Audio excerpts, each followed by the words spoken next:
Hello dear student, हम continue कर रहे हैं class 6th science chapter 8 body movements. Previous videos में हमने डिफरेंट टाइप ऑफ जॉइंट्स के बारे में देखा कि कौन कौन से जॉइंट्स हमारी बॉडी में होते हैं, और हमने इनके बारे में जो देखा वो ये कि कौन से जॉइंट्स मूवेबल होते हैं, कौन से नहीं होते हैं। फिक्स्ड जॉइंट्स के बारे में देखा। उसके बाद फिर हमने ये भी देखा कि कुछ जॉइंट्स जो होते हैं वो पर्टिकुलर डायरेक्शन में ही मूव कर पाते हैं और कुछ पूरी तरह रोटेट हो जाते हैं। अब हम बात कर रहे हैं फ्रेमवर्क ऑफ बॉडी की। अगर आपने हमारे प्रीवियस वीडियोस नहीं देखे हैं तो आप हमारे चैनल ब्रजेश बागड़ी पे जाके ये वीडियोस देख सकते हैं। आपको हमारे वीडियोस पसंद आ रहे हैं तो हमारे चैनल को लाइक, सब्सक्राइब एवं वीडियो को शेयर करें। साथ ही साथ बेल आइकॉन प्रेस करें ताकि आपको लेटेस्ट वीडियो की अपडेट मिलती रहे। तो अब हम स्टार्ट कर रहे हैं framework of the body which is known as the skeleton. है ना, हम स्केलेटन, ये जितनी भी बोन्स हैं ये मिलकर बॉडी का फ्रेमवर्क तैयार करती है, जिसे हम हिंदी में ढांचा बोलते हैं। और इसी के ऊपर मसल्स होती हैं और हम मूवमेंट कर पाते हैं। How do we know that this is the shape of a human skeleton? किस तरह से हम जान सकते हैं कि ये जो है ये ह्यूमन स्केलेटन का शेप है। How do we know that the shape of different bones in our body? किस तरह से हम अलग अलग बोन्स के शेप को पहचान सकते हैं। We can have some idea about the shape and number of bones in some parts of our body by feeling them. हम अपनी बॉडी की कुछ बोन्स को फील करके उनके शेप्स और उनके नंबर्स के बारे में जान सकते हैं। One way we could know this shape better would be look at X-ray image of the human body. एक और तरीका है जिससे हम और अच्छे से जान सकते हैं हमारे बॉडी की बोन्स के बारे में, वो है एक्सरे। एक्सरे में आपको सिर्फ बोन्स दिखाई देती हैं और आप उनसे आसानी से बॉडी का स्ट्रक्चर के बारे में जान सकते हैं, बोन्स के बारे में जान सकते हैं। Did you any one in your family ever an X-ray of any part of your body taken? क्या आपकी फैमिली में किसी ने भी अपनी बॉडी का एक्सरे लिया है, किसी भी कभी चोट वोट लग गई हो या कुछ भी किसी भी कारण से?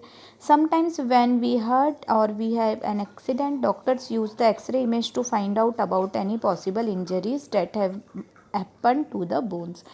जब कुछ इस तरह से चोट लगती है या एक्सीडेंट वगैरह होता है तो डॉक्टर एक्सरे करवाता है, ये पता लगाने के लिए कि बोन्स में किसी भी तरह की कोई चोट तो नहीं आई है अंदर की तरफ। The X-ray rays shows the shape of the bones in our body. और ये जो एक्सरे रेज होती हैं ये हमारी बोन्स के शेप के बारे में बताती हैं। Feel the bones in your forearm. अपनी फोर आर्म की जो बोन्स हैं उनको फील करना है। Upper arm, lower leg, upper arm को, लोअर लेग को एंड अपर लेग को।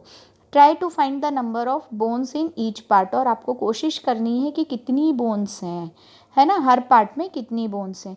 इसी तरह similarly feel the bones of your ankle and knee joints and compare these with X-ray image. अपने नी जॉइंट्स और एंकल की बोन्स को भी कंपेयर करके मतलब फील करके और फिर ये एक्सरे इमेज से करना है। आपको ये समझ में आ रहा है, ये जो नी जॉइंट का है ये एंकल वाला हिस्सा है ना। तो हम इस तरह से फील करके थोड़ा समझ सकते हैं बोन्स के बारे में, उनके शेप्स के बारे में।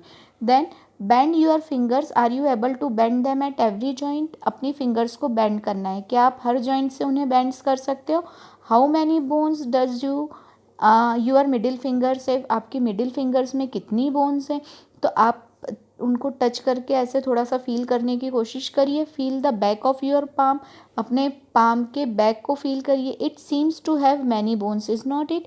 आप जब इस तरह से छुएंगे तो आपको काफ़ी सारी बोन्स जो हैं वो महसूस होंगी, है ना। Is your wrist flexible? क्या आपकी रिस्ट फ्लेक्सिबल है? It make up several small bones called carpals. हमारी जो पाम है वो काफ़ी सारी बोन्स से मिलकर बनी हुई है जिन्हें बोला जाता है कार्पल्स। क्या बोलते हैं हम? Carpals. What will happen if it has only one bone? क्या होता है यदि सिर्फ एक ही बोन होती? ऑब्वियस बात है, हम इस तरह से अपने हाथों को मूव नहीं करवा पाते। देन नेक्स्ट एक्टिविटी आ रही है, activity 4। Take a deep breath and hold it for a little while. आपको एक गहरी सांस लेनी है और थोड़ी देर उसे रोक के रखना है। Feel your chest bone and the back bone by getting gently pressing the middle of the chest and back at the same time. आपको क्या करना है? चेस्ट बोन को और बैक बोन को प्रेस करके मिडिल में रोक के रखना है ना, at the same time. Count as many ribs bone of the chest. Chest की बोन्स को आपको काउंट करना है एज पॉसिबल। अब ये देखिए, ये फिगर देखिए, ये जो है ये रिब केज है, इसके अंदर लंग्स एंड हार्ट जो है वो सुरक्षित होता है। बहुत ही डेलिकेट ऑर्गन है, लंग्स भी और हार्ट भी, तो इसके अंदर ये रिब केज के अंदर जो है वो सुरक्षित होता है।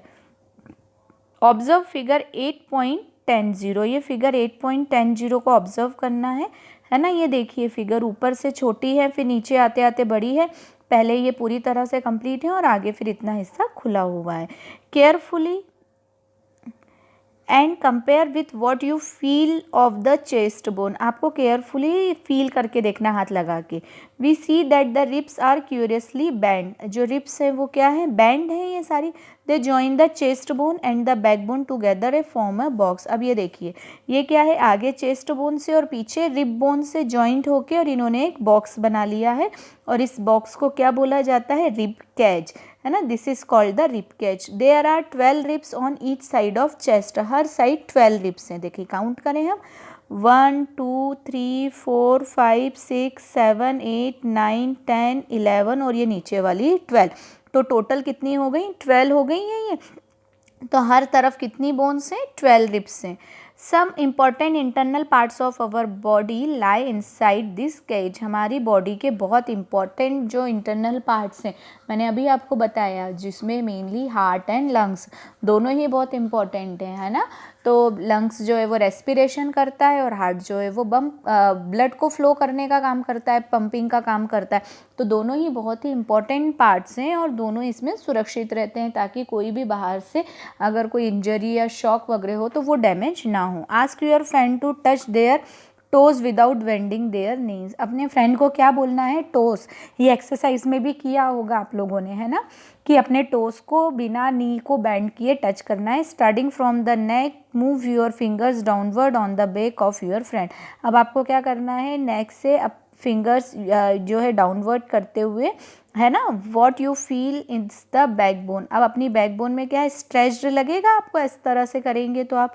It is made up of many small bones called the vertebrae, हमारी जो बैकबोन है वो बहुत छोटी छोटी स्मॉल बोन से मिलके बनी हुई है और इसे वर्टिब्री कहा जाता है। ये देखिए ये है बैकबोन, जिसे वर्टिबल कॉलम भी बोलते हैं। देखिए कितनी छोटी छोटी बोन्स से मिलके जॉइंट होके ये बनी हुई हैं, तभी हम इतनी आसानी से मूव कर पाते हैं, है ना। The rib cage is join to this bone, और जो रिब केज है वो इन्हीं बोन्स से आके जॉइन होता है। If backbone was made up of only one long bone will your friend be able to bend, अब यदि मान लीजिए बैकबोन जो है सिर्फ एक ही बोन से मिलकर बना होता तो क्या आपके फ्रेंड इस तरह से मूव कर पाते, बिल्कुल भी नहीं कर सकते थे।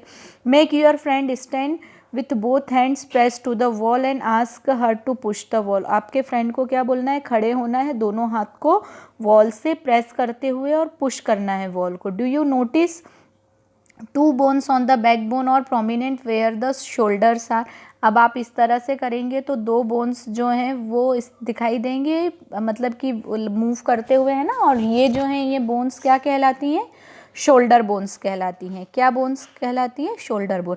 अब इसके बाद हम pelvic bones and pectoral bones के बारे में नेक्स्ट वीडियो में डिस्कस करेंगे थोड़ा, है ना। आप ये वीडियो ध्यान से देखिए और इसमें कोई भी डाउट, कोई भी प्रॉब्लम होने के लिए आप मुझसे कांटेक्ट कर सकते हैं, मैसेज कर सकते हैं, कमेंट कर सकते हैं। Keep study, keep watching, thank you so much.